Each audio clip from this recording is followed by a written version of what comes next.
Trump-caused recession, which Wall Street is calling the Trumpcession. I think we're failing to understand what is happening. Trump wants a recession. Heck, maybe even a depression. Because when that happens, everything's a bargain if you have money.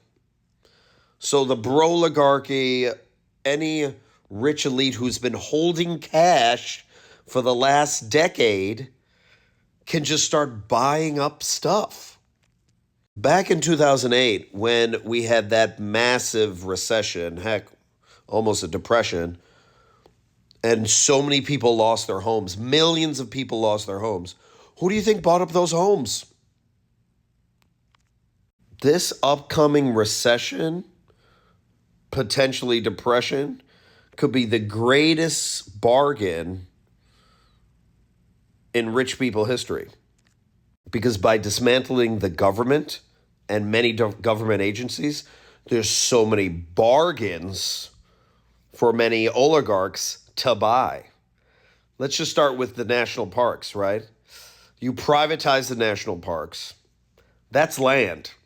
So that's land to buy for real estate. That's land to buy to drill. That's land to buy to frack. Oh my gosh, so many things you could do with all of that land. The Department of Education, you start cutting funding to all these schools, making them so bad that some schools need to be privatized or chartered, the amount of money that's just in that alone. Then you're thinking about FAFSA, all of those great loans that students get now. You get rid of that. Where are they now going to have to borrow money from? The banks. So they're going to have to pay so much higher interest rates. Invest in those banks, make more money from that. Just so much deals, so many deals. USAID, all of the actual support that we're providing to many countries that are dealing with famine and sickness. If that doesn't exist, some other organization, some nonprofit organization, probably funded by a for-profit organization, can come in and be like, let us save the day. Because now you're not having any help from anyone else. So now you're desperate. We can help you out. What also happens during recession? Young people can't find a job, get really desperate.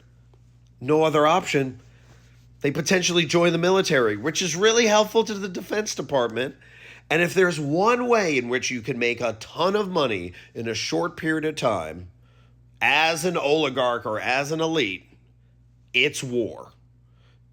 Because not only do you make so much money by investing in the Raytheons and the Lockheed Martins and all these other organizations, but all the vendors that are underneath that, because war just makes more and more money because you just keep blowing shit up.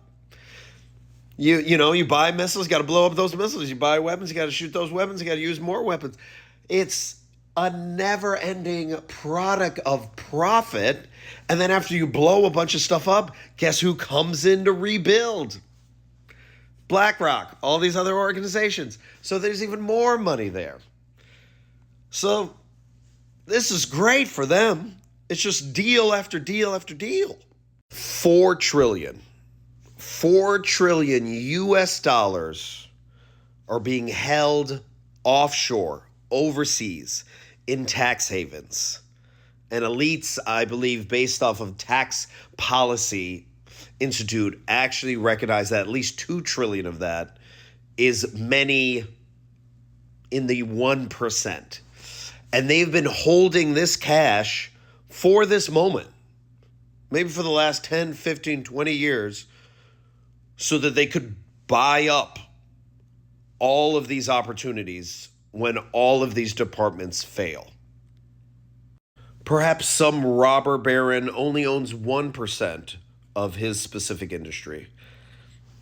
In this bargain basement shit show of a time, they could potentially buy up another 1 to 2%. That's significant. So maybe this is the promise that Trump and his allies made to 1% of the population. We're going to tank the economy. You're going to be able to triple your wealth. We're going to actually go after specific government agencies so that you might even be able to tap into all of the profits from all of those agencies actually crumbling, because now there's no infrastructure and they'll need all this privatized because there's no money left. You saw that with NASA, and now how everything is privatized in the space industry. They're going to do that with every other industry. There's going to be a lot of chaos, and regular people are going to suffer. They're going to lose their 401ks. They're going to lose their houses. They're going to lose their jobs. But you, if you're in the 1%,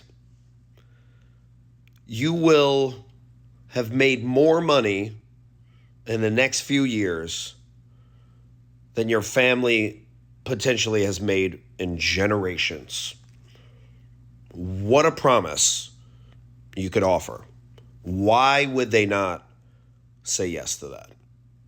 So now the concern will be like, oh, well, there might be an uprising, right? There might be pitchforks and torches for the super rich.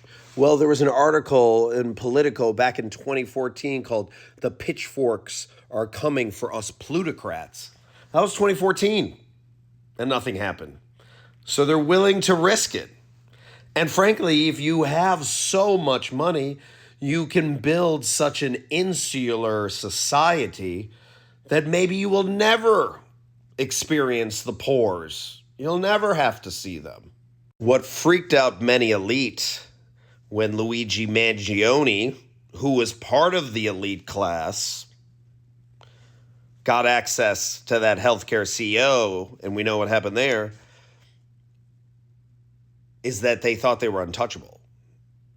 And now have built even more security and more of an insular society, and hoping that while the rest of the world burns, they'll be fine. But here's the ironic part, though. Regardless of how much money they have, unless you have enough money to terraform a new planet and figure out a way to get there, you're going to suffer like the rest of us. There was this story told by this futurist who was invited to speak at a very elite conference.